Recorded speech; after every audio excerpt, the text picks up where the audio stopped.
नमस्कार दोस्तों, स्वागत है आपका फिर से एक नए वीडियो में। तो दोस्तों, आपको पता है बीएसएनएल थर्ड पीआरसी जल्दी ही फाइनल होने वाली है और उसके साथ में पेंशन रिवीजन भी होगा, क्योंकि पेंशन रिवीजन दोनों आपस में लिंक्ड है। ठीक है, अब यहाँ पर बात आ रही है कि दोनों को डीलिंकिंग करने की भी बात आ रही है।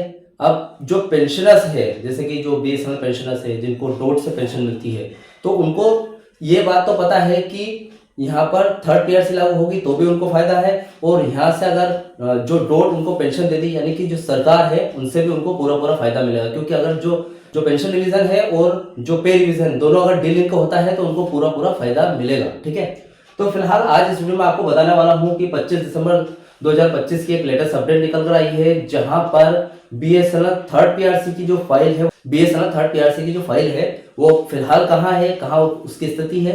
ठीक है, और जो फिलहाल एसआर सेक्शन से जो फाइल निकली थी वो आगे मैनेजमेंट कमेटी यानी कि एमसी के पास पहुंची भी है या फिर नहीं। ठीक है, और पहुंची है तो उसके बाद कहां तक जाएगी फाइल, ठीक है, एमसी कब तक मंजूर करेगा उसको, और साथ में पेंशन रिवीजन, जैसा कि मैंने आपको वीडियो में पहले बताया कि दोनों लिंक्ड है। अब पेंशन रिवीजन का क्या होगा वो भी आज इस वीडियो में आपको बताने वाला हूं। ठीक है, तो फिलहाल ये 25 दिसंबर 2025 की लेटेस्ट अपडेट है। तो चैनल पर नए हो तो सब्सक्राइब करें। मेरा नाम है सुनील विश्वकर्मा। जानकारी यूजफुल लगे तो लाइक करके जरूर जाना। चलिए दोस्तों, बढ़ाते हैं वीडियो को आगे। दोस्तों, आपको पता है कि मैं जो भी वीडियो बनाता हूं वन बाय वन बनाता हूं ताकि आपको वेल एक्सप्लेन हो जाए। तो फिलहाल अभी आप देख सकते हैं 25 दिसंबर 2025 की थर्ड पीआरसी की लेटेस्ट अपडेट है, और जहां पर पेंशन रिवीजन को रखना बहुत जरूरी है। क्योंकि देखिए, यहाँ पर बात आती है थर्ड पीआरसी की, तो पेंशन रिवीजन बहुत जरूरी है। क्योंकि देखिए, थर्ड पीआरसी 2017 से पेंडिंग है। ठीक है, और जितना इंतजार कर्मचारी उसका कर रहे हैं, उतना इंतजार जो पेंशनर्स है, पेंशन भोगी है, वो भी उसका इंतजार उतने ही बेसब्री से कर रहे हैं। अब 9 साल हो गया है, 9 साल में आपको यहाँ पर पेंशन मिलेगा, पेंशन में कितनी बढ़ोतरी होगी, कितना फिटमेंट फैक्टर मिलेगा, कितना आपको एरियर मिलेगा, सभी जानना बहुत जरूरी है। ठीक है, तो फिलहाल देखिए जो अपडेट है उसके बारे में बात करते हैं।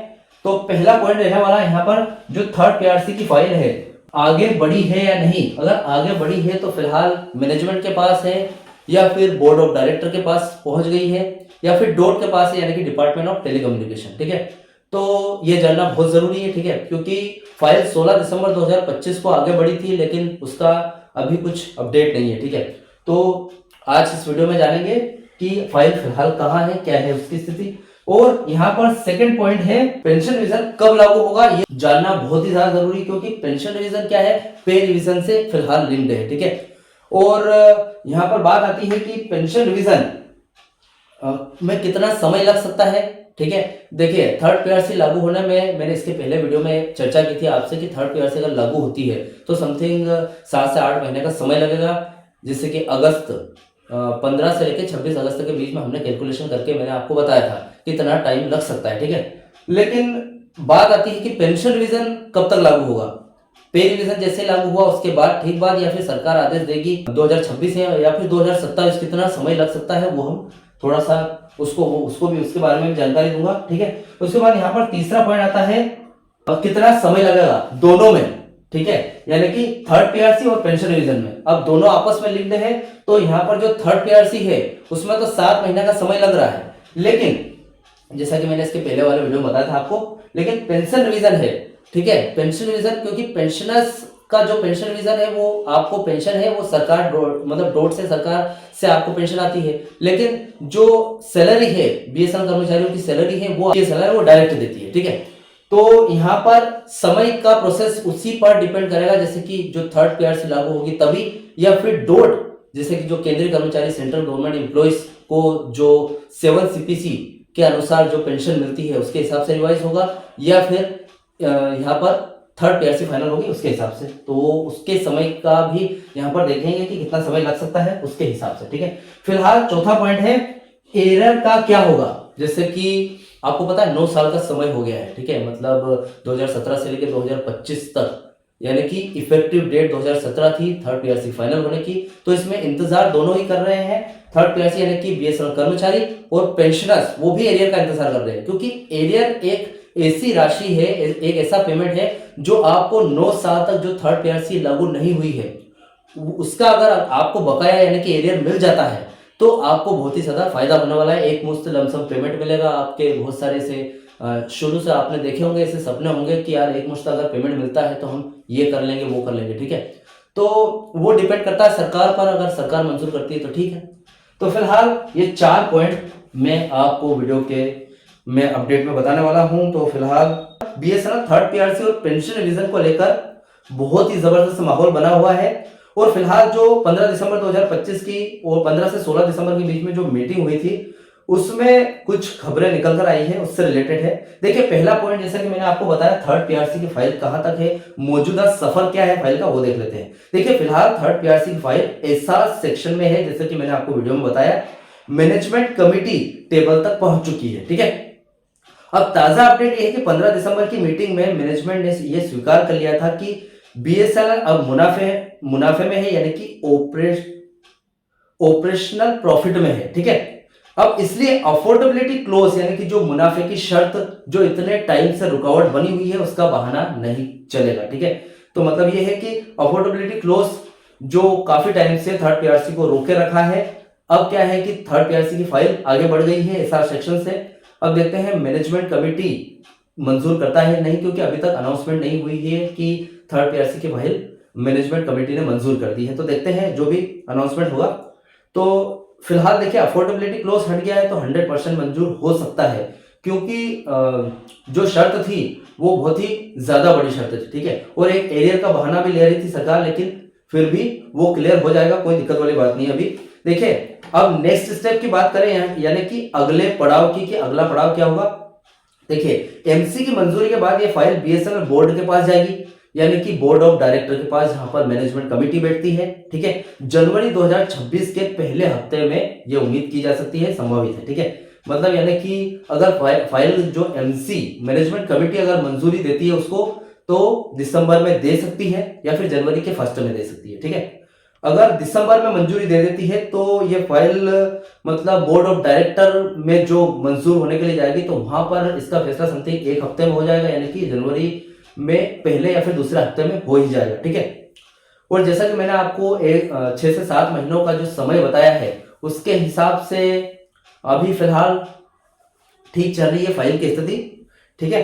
अब देखिए दिल्ली का सफर क्या है, बोर्ड के बाद जो फाइल है वो डोट संचार मंत्रालय के पास जाएगी, यानी कि डिपार्टमेंट ऑफ टेलीकम्युनिकेशन के पास, जो कि दिल्ली में है। और यहां से जो फाइल है डीपी, यानी कि डिपार्टमेंट ऑफ पब्लिक एंटरप्राइजेस और एक्सपेंडिचर, वित्त मंत्रालय के पास भेजा जाएगा। मतलब अभी बीच में बहुत सारे रोड़े आना बाकी है, ठीक है। अब देखते हैं, फाइल रुकती नहीं है तो ठीक है, जैसे कि अफोर्डेबिलिटी क्लोज आया था, एरियर आया था, ऐसे कोई भी बाधा नहीं आनी चाहिए, तो फाइल का सफर आसान रहेगा, ठीक है। अब देखिए फिर भी एक दिक्कत आ रही है जो कि फिटमेंट फैक्टर की है। क्या दिक्कत है, देखिए सबसे बड़ा पेच ये है कि फिटमेंट फैक्टर का जो परसेंट है वहां पर आपकी थोड़ी सी रुकावट आ रही है। मैनेजमेंट 5% पर अड़ा है, मैनेजमेंट चाहता है कि आपको 5% फिटमेंट फैक्टर दे, और कर्मचारी जो है उन्होंने डिमांड की थी, यानी कि 2017 के टाइम पे, इफेक्टिव डेट के टाइम पे डिमांड की थी 15% की, आज से 9 साल पहले। लेकिन फिर भी आज भी वही डिमांड है कि भैया 15% हमको दे दो, हम खुश हैं। तो यहाँ पर मैनेजमेंट 5% पड़ा है, क्योंकि कंपनी है इतनी ज्यादा प्रॉफिट नहीं कर रही है कि आपको 15% फिटमेंट दे दे, जैसा कि मैनेजमेंट का मानना है। अब वो डिपेंड करता है 4G और 5G रोल आउट पे कि कितना ज्यादा आपको कंपनी को प्रॉफिट होता है, उस हिसाब से आपको यहाँ पर वो फिटमेंट का परसेंट बढ़ा देंगे। तो देखिए फिलहाल देखिए ये मान लेते हैं कि मैनेजमेंट 5% देना चाहता है और कर्मचारी डिमांड कर रहे हैं कि 15% दो, तो हम बीच का 10% फिटमेंट लेकर चलते हैं। तो जो फ्लेक्सिबल फिटमेंट होगा वो 10% हो सकता है, ठीक है। अब हमारा यहां पर सेकंड पॉइंट आता है, पेंशन रिवीजन कब लागू होगा, जो कि बहुत ही इंपॉर्टेंट क्वेश्चन है। पेंशनर्स इस बीच काफी टाइम से पिस रहे हैं, क्योंकि थर्ड पीआरसी फाइनल हो रही है बीएसएनएल की तरफ से, और पेंशनर्स को पेंशन मिल रही है डोट, यानी कि डिपार्टमेंट ऑफ टेलीकम्युनिकेशन, सरकार की तरफ से। तो यहां पर बात आती है कि जो थर्ड पीआरसी फाइनल हो रही है उसका सीधा संबंध नहीं है पेंशन रिवीजन से, तो यहां पर डीलिंग करने की बात आएगी, ठीक है। तो देखते हैं क्या अपडेट में है। देखिए पेंशन, जो पेंशनर्स के लिए ये जो गणित है, ये जो कैलकुलेशन है थोड़ा अलग है, लेकिन एक खुशखबरी की भी बात है। पे वीएस पेंशन रिवीजन की बात कर लेते हैं। देखिए वर्किंग कर्मचारियों का जो पे रिवीजन है बीएसएनएल अपने फंड से करता है, ठीक है। लेकिन पेंशन रिवीजन का जो पैसा है भारत सरकार से आता है, यानी कि कंसोलिडेटेड फंड ऑफ इंडिया करेगी, ठीक है। अब यहाँ पर डी लिंकिंग की बात, जैसे कि मैंने अभी आपको बताई, पेंशनर्स यूनियन की मांग है कि पेंशन रिवीजन को वर्किंग कर्मचारियों के पे रिवीजन से डीलिंग करके जल्द लागू किया जाए। यानी कि डीलिंग का मतलब है अलग कर दो, अलग अलग, अगर अलग हो जाता है तो पे रिवीजन कभी भी फाइनल हो कोई फर्क नहीं पड़ता है, बीएसएनएल को फायदा हो लॉस हो कोई फर्क नहीं पड़ता है। आपकी जो पेंशन सरकार से आती है तो आपका जो पे रिवीजन है, सॉरी पेंशन रिवीजन है, वो सरकार ही करेगी। ठीक है, तो ये एक फायदा हो जाएगा अगर डीलिंग हो जाता है तो आपको, तो मतलब जो पेंशनर्स है उनको तो दोनों तरफ से फायदा है। मतलब अगर थर्ड पीआरसी फाइनल हो जाती है तो भी आपको फायदा है, और अगर नहीं भी होती है तो इसको डीलिंग करके आपका जो पेंशन रिवीजन है वो केंद्रीय कर्मचारियों की तरह 7 सीपीसी के अनुसार जल्द ही फाइनल हो जाएगा। जैसे ही कोर्ट यहाँ पर आपके जो कर्मचारी के पक्ष में अगर दे देती है अपना फैसला तो 100% हो जाएगा। ठीक है, अब भैया डीलिंग का तो हो गया, लेकिन डोट का क्या रुख है, डोट यानी कि डिपार्टमेंट ऑफ टेलीकम्युनिकेशन यहाँ पर क्या जवाब देती है वो देख लेते हैं। हालिया अपडेट के अनुसार डोट ने मन बना लिया है कि भैया जैसे ही थर्ड पीआरसी का पे स्केल फाइनल होगा पेंशन रिवीजन का आदेश तुरंत जारी कर दिया जाएगा। ठीक है, तो ये मतलब डोट का भी यही कहना है कि पहले पे रिवीजन ले लेने दो, मतलब पे रिवीजन हो जाएगा उसके बाद ही पेंशन रिवीजन होगा। ठीक है, अब देखिए इसकी एक संभावित तारीख है, क्या कौन सी डेट की उम्मीद है वो देख लेते हैं। अगस्त 2026 तक वर्किंग कर्मचारियों को नया वेतन मिलता है तो पेंशनर्स के लिए सितंबर या फिर अक्टूबर 2026 तक के आदेश आ सकते हैं। तो भैया देखिए मैंने आपको जो थर्ड पीआरसी का समय बताया था, यानी कि आज से 6-7 महीने पहले बाद, ठीक है, 2026 में 15 अगस्त के टाइम पे हो सकता है कि आपकी थर्ड पीआरसी फाइनल हो जाए। अब फाइनल होगी तो उसके बाद ये अगर आपकी डीलिंकिंग नहीं होती है, फैसला नहीं आता है कोर्ट की तरफ से, तो 100% है कि थर्ड पीआरसी जैसे ही फाइनल होगी अगस्त के बाद ही आपका पेंशन रिवीजन हो जाएगा। अब पेंशन रिवीजन की तारीख समथिंग 1-2 महीने में आदेश देंगे सरकार की तरफ से, और आदेश देने के बाद भी अगर डिले होता है तो हो सकता है और भी टाइम लग जाए, लेकिन तुरंत होगा तो अक्टूबर के महीने में हो सकता है कि फाइनल हो जाए। ठीक है, अभी देखिए तीसरा पॉइंट हमारा है कितना समय लगेगा और कितना समय। देखिए यहाँ पर दोनों की एक टेबल दे दी है मैंने, कहां से कहां जो पे रिवीजन की फाइल है वो कहां से कहां जाएगी वो देख लेते हैं। ठीक है, देखिए फिलहाल तो तैयारी पूरी है, लेकिन अभी जो सरकार है उसका ठप्पा लगना बाकी है। देखिए जो अभी फिलहाल फाइल कहां है, बीएसएनएल मैनेजमेंट कमेटी यानी कि एमसी के पास है। यहां से अप्रूव होती है फाइल तो आगे जाएगी बोर्ड ऑफ डायरेक्टर के पास, यानी कि बोर्ड का अप्रूवल लेने के लिए। अब इसमें समय लगेगा जनवरी से फरवरी, मतलब जनवरी से फरवरी 2026 तक का समय लग सकता है, मतलब 2 महीने का लगभग समय लगेगा। ठीक है, पर बीएसएनएल बोर्ड अप्रूव कर देता है फाइल को तो आगे dot and finance ministry analysis करेगी। ठीक है, यानी कि दिल्ली में डोट के पास जाएगी, वहां से अप्रूव होने के बाद फाइनेंस मिनिस्ट्री एनालिसिस के लिए जाएगी। ठीक है, जिसमें मार्च से मई तक का समय लग सकता है। ठीक है, मार्च अप्रैल मई का समय लगेगा, मतलब 3 महीने का समय लगता ही है, क्योंकि फाइल जो थर्ड पीआरसी है वो वित्तीय खर्चे पर डिपेंड करती है, यानी कि बीएसएनएल के प्रॉफिट पर। ठीक है, तो ऐसा नहीं है कि भैया चुटकियों में काम हो जाए, थोड़ा सा समय तो लगेगा, सरकारी कामकाज है। ठीक है, अब यहाँ पर लास्ट अप्रूवल के लिए ये जो फाइल है ये जाएगी कैबिनेट के पास। ठीक है, अब वहां से अप्रूव हो जाएगी तो आपके जेब में पैसा आ जाएगा नेक्स्ट मंथ। ठीक है, तो जून जुलाई का समय कैबिनेट को लगेगा, यानी कि 2 महीने का समय, फिर आपकी जेब तक पैसा पहुंचेगा अगस्त के टाइम पे। ठीक है, ये जस्ट अनुमान है, डिपेंड करता है सरकार पर कि वो कितना टाइम में मंजूर करती है। हर एक जगह जब भी फाइल जहां जहां पर भी जाएगी, जितनी जल्दी मंजूर होती जाएगी उतना जल्दी यहाँ पर काम होता जाएगा। ठीक है, लास्ट पॉइंट जो कि सबसे ज्यादा इंपॉर्टेंट है, जो कि पेंशनर्स और कर्मचारी दोनों इस चीज का इंतजार कर रहे थे कि थर्ड पीआरसी फाइनल होगी तो क्या मिलेगा, पैसा मिलेगा, और वो भी बहुत ज्यादा, यानी कि एरियर जो कि 9 साल का एरियर है। अगर जो थर्ड पीआरसी है 2017 के टाइम पे फाइनल हो जाती, जैसा कि उसकी इफेक्टिव डेट है, अगर उस टाइम अगर फाइनल हो जाती तो अभी तक आपका कितना पैसा बन जाता, मतलब आपकी बढ़ी हुई सैलरी प्लस 3% इंक्रीमेंट प्लस 15% आपको फिटमेंट, उसके बाद एरियर आपका, ये सब मिलकर कितना पैसा बन जाता। तो भैया यहां पर बात आती है कि फाइनल तो नहीं हुई 2017 में, नहीं हुई, यानी कि 2025 आ गया और वो भी दिसंबर चल रहा है, 2026 जल्दी ही लगने वाला है 5 से 7 दिनों में, है ना। अब उसके बाद बात ये आती है कि 2026 भी आ जाएगा और थर्ड पीआरसी अगर आपकी फाइनल नहीं होती है तो 9 साल का समय हो गया है। एरियर बहुत ही बड़ी रकम है, तो यहाँ पर एरियर एक मुश्त मिलेगा आपको या फिर एरियर किस्तों में मिलेगा, और कैसे मिलेगा या नहीं उस पर देख लेते हैं अपडेट। देखिए ये सबसे पेचीदा सवाल है, 1 जनवरी 2017 से लेकर 2026 तक का एरियर बहुत ही बड़ी रकम होता है, जैसे कि मैंने आपको बताया अभी, लगभग 9 साल का बकाया। ठीक है, अब देखिए वर्किंग कर्मचारी को देख लेते हैं, फिर पेंशनर्स की बात करते हैं। वर्किंग कर्मचारी यानी कि मैनेजमेंट, देखिए वर्किंग कर्मचारी के बारे में मैनेजमेंट ने संकेत दिया है कि एरियर का भुगतान 3 से 5 किस्तों में किया जाएगा।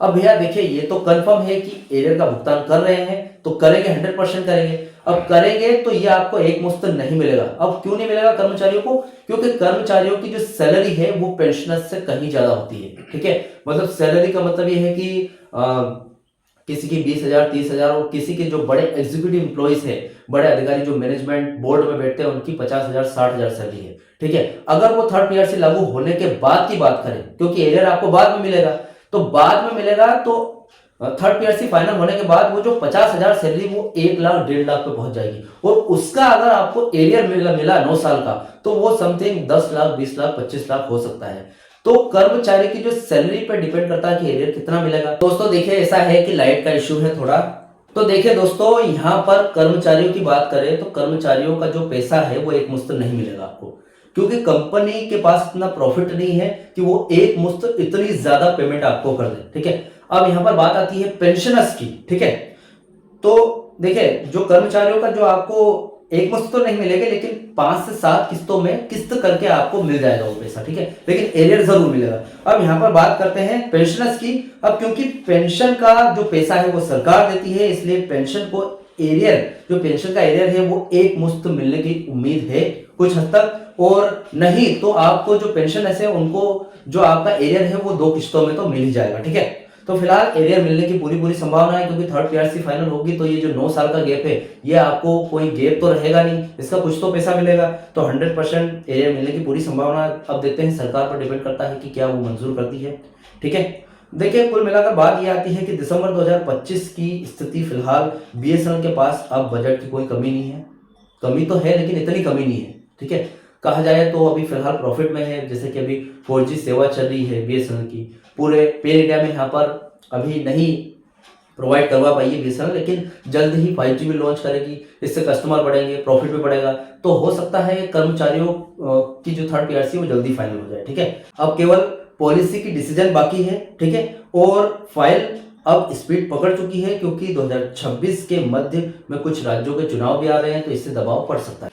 तो दोस्तों फिलहाल ये अपडेट थी 25 दिसंबर 2025 की, जो कि आपको देनी बहुत जरूरी थी, क्योंकि भैया जस्ट 2026 आने वाला है। इसके साथ ही 8 पे कमीशन लागू होने वाला है, जो सेंट्रल गवर्नमेंट एम्प्लॉइज का है। ठीक है, तो यहाँ पर बात ये भी आती है कि पहले 8 पे कमीशन लागू होगा या फिर थर्ड पीआरसी। ठीक है, तो थोड़ा सा कंफ्यूज है। इसके पहले भी मैंने एक वीडियो बनाया है दोनों पर, आप देख सकते हैं, चेकआउट कर सकते हैं। लेकिन अगर फिर भी आपको कोई डाउट हो तो मैं एक और वीडियो बनाकर लेकर आऊंगा, क्योंकि 8 पे कमीशन भी बहुत ज्यादा जरूरी है और थर्ड पीआरसी भी। ठीक है, तो फिलहाल थर्ड पीआरसी अभी तो लागू नहीं हुई है, लेकिन जल्दी ही लागू होने वाली है, तो आपको एरियर मिलने की पूरी संभावना है। ठीक है, तो फिलहाल इस वीडियो से रिलेटेड कोई भी आपके डाउट क्वेश्चन वगैरह हो तो मुझे कमेंट बॉक्स में कमेंट कर सकते हैं। वीडियो अच्छा लगा तो वीडियो को लाइक कमेंट से जरूर करें। मिलते हैं दोस्तों नेक्स्ट वीडियो में। सी यू सून।